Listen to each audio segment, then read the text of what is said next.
Dalam konferensi persnya, Rahmat Darmawan mengakui kehebatan pemain serta taktik Bali United yang diperlihatkan. Beberapa strategi yang diterapkannya kerap dimentahkan para pemain Bali United. Namun RD tetap mengapresiasi permainan anak asuhannya yang mempunyai semangat tinggi hingga peluit panjang dibunyikan. Secara keseluruhan, permainan Bali United tampil lebih siap untuk melawan Tira Persikabo.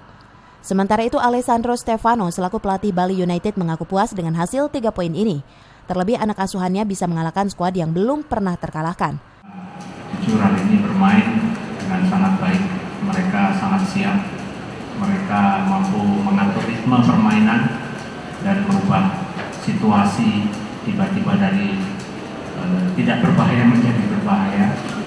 Dan ini memang hari ini diperlihatkan dengan baik oleh tim Bali United.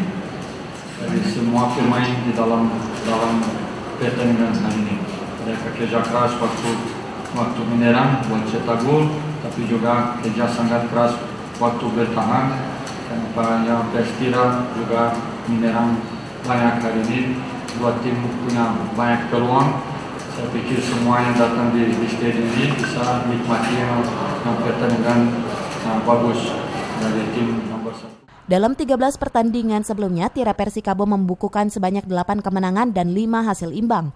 Kekalahan ini juga membuat Manahati dan kawan-kawan harus kehilangan posisi di puncak klasemen. Dari Pekansari, Kabupaten Bogor, Cevi Alfi Adrian melaporkan.